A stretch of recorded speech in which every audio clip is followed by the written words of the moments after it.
Hola, comment tu vas? J'espère que tu vas bien. Re-bienvenue sur cette chaîne. Alors si tu ne me connais pas, je me présente très rapidement. Je m'appelle Lina Kézard, je suis photographe professionnelle dans le milieu de la mode et la beauté. Et sur cette chaîne, je te parle généralement de photographie, mais également du business de la photo. Et donc aujourd'hui, je voulais parler un petit peu du côté entrepreneuriat.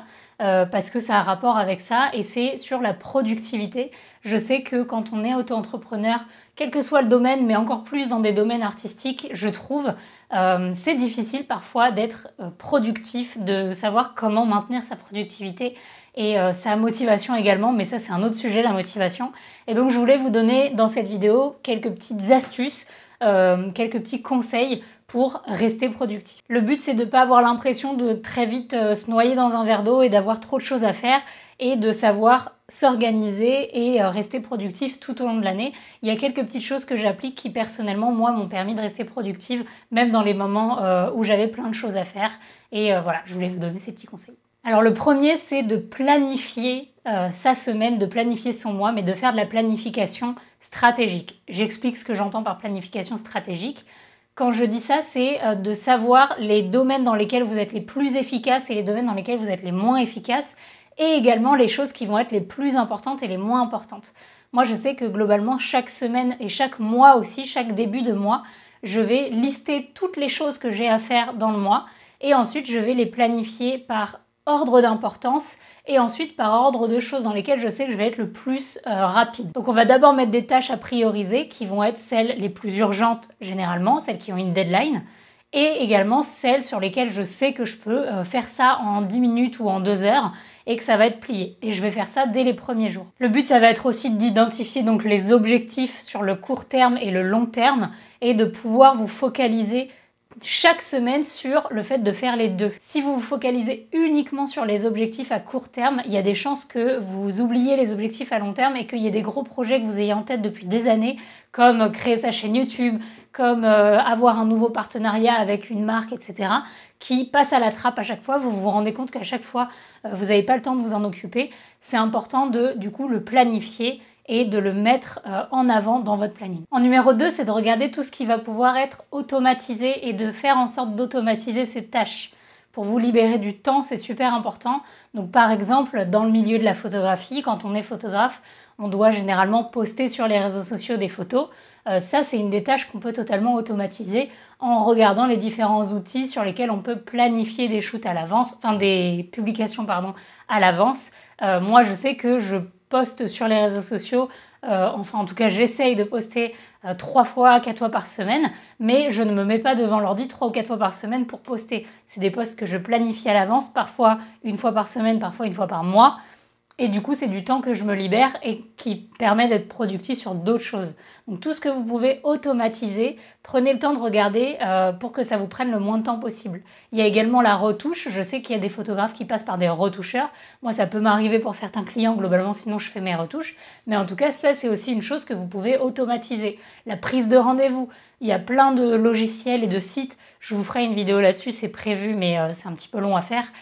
Sur comment automatiser tout ce qui est prise de rendez-vous en ligne, réalisation de devis, etc. Donc prenez le temps vraiment de voir ce qui peut être automatisé dans votre business pour pouvoir vous libérer du temps et être productif sur autre chose. En troisième, et ça c'est quelque chose qui est plus compliqué à faire, c'est d'éviter les distractions. Alors, selon comment vous travaillez, où vous travaillez, c'est pas toujours facile et faisable. Si vous avez des enfants, si vous avez des animaux, si vous bossez dans des bureaux avec d'autres personnes, évidemment vous pouvez pas faire en sorte que personne vous parle. Mais quand je dis éviter les distractions, c'est tout ce qui est par exemple scroller sur TikTok ou regarder des notifications qui n'ont rien à voir avec ce que vous êtes en train de faire sur votre téléphone. Ça je sais, je suis coupable de le faire parfois, que c'est quelque chose qui peut tuer la productivité d'une journée. Vous vous dites, attends, j'ai vu une notification Instagram, donc je vais juste aller sur Instagram 5 minutes, et au final, ça fait 1h30 que vous êtes dessus.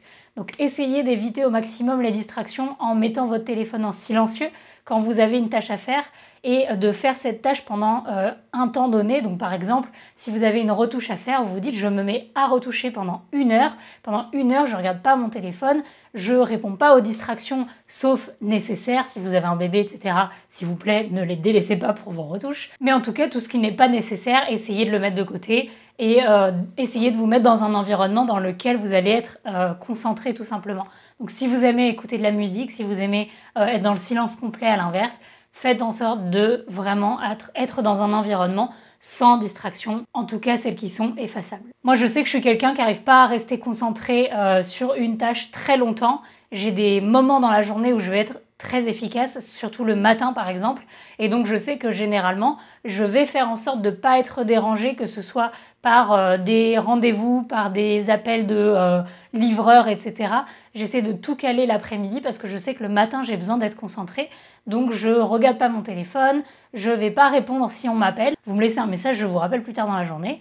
Mais du coup, j'évite toutes ces petites distractions inutiles pendant la fenêtre dans laquelle je suis efficace et ensuite je m'autorise à être distraite sur le reste du temps. Le quatrième, et qui est pour moi un gros point sur lequel il y a beaucoup d'entre vous, et moi aussi au début, mais aujourd'hui c'est bon, qui ont du mal, c'est apprendre à dire non. Alors quand on est son propre patron, quand on travaille pour soi, on a tendance à avoir l'impression qu'on est obligé de saisir toutes les opportunités parce que forcément ça va nous donner de l'expérience, nous permettre d'atteindre un nouveau client, etc.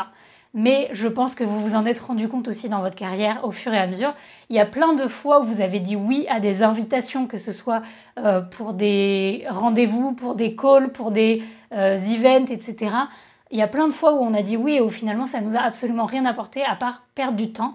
Donc apprenez quand même à essayer de peser le pour et le contre quand on vous propose quelque chose, une opportunité quelle qu'elle soit, et d'apprendre à dire non quand vous avez l'impression que ça ne va pas vous apporter quelque chose sur le long terme. C'est important d'essayer de vous recentrer sur la vision que vous avez de votre activité, de ce que vous voulez faire sur le long terme et ce que vous ne voulez pas faire.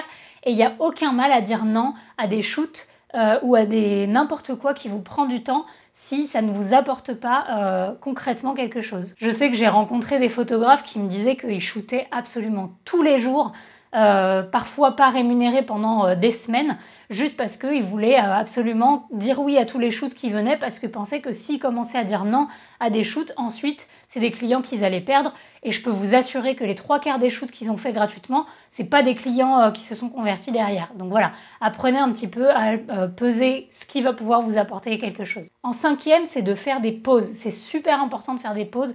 On le dit souvent dans le sport, dans la musculation et dans plein d'autres activités, que les temps de pause sont tout aussi importants pour la récupération et la productivité, la motricité que les temps d'effort. C'est pareil pour le travail. C'est important de faire des pauses, donc que ce soit des pauses dans la journée ou des pauses dans l'année. Donc soyez pas le genre de personne qui cravache pendant des mois et des mois sans se poser et sans prendre un minimum de recul. C'est important de parfois, pendant quelques jours, pas prendre de shoot, de partir en vacances, de prendre 10 minutes de pause dans la journée pour ne pas travailler et se dire là vraiment je glande sur mon téléphone. Je sais que j'ai dit d'éviter les distractions, mais ça c'est pendant les périodes où vous êtes concentré. Mais sinon c'est vraiment super important de faire des pauses pour pouvoir prendre du recul et pour pouvoir respirer tout simplement. Encore une fois, le but c'est de tenir sur le long terme votre activité. C'est pas quelque chose que vous avez envie de faire que pendant 1 ou 2 ans. Si c'est le cas, dans ce cas-là, faites comme vous voulez. Mais si le but c'est d'avoir une activité, de vivre de la photo de manière définitive, le but c'est pas de faire un burn-out au bout de 2 ans. Donc prenez le temps pour vous, c'est important. Et enfin, le 6e point qui pour moi est super important aussi, c'est de continuer à se former. Le fait d'investir, que ce soit de l'argent ou du temps, peu importe, dans le développement professionnel de son activité, dans le développement de compétences, dans le fait d'acquérir des nouvelles, d'approfondir des choses qu'on ne connaissait pas assez, que ce soit le business, que ce soit la retouche, que ce soit la gestion, peu importe, de continuer de se former, c'est super important. C'est du temps et de l'argent qui sur le moment paraît difficile à mettre en place et à donner, parce que voilà, on se dit que on est peut-être déjà bien installé dans notre activité, on n'a pas besoin, ou alors justement on a envie de commencer tout de suite à avoir des clients et on n'a pas envie de passer 6 mois à se former ou de mettre 2 000 €, etc. Mais je vous assure que globalement, toutes les personnes qui ont pris le temps et l'argent de se former correctement et de continuer à se former, même moi, je continue à faire des formations. Parfois, je fais des formations sur le SEO, sur mon site internet, etc. C'est ce que j'ai fait récemment, par exemple. C'est important de continuer à se former pour que ça se reflète dans la qualité de votre travail et que ça vous apporte vraiment quelque chose. Voilà, c'était quelques petits conseils que j'espère vous aideront à booster votre productivité, rester productif dans votre activité de photographe ou autre chose, peu importe. Et si vous avez envie de voir d'autres vidéos en rapport avec votre activité de photographe, n'hésitez pas à regarder la chaîne, il y en a plein, je poste toutes les semaines. Donc sur ce, merci encore d'avoir regardé jusqu'au bout et moi je vous fais des bisous. Ciao!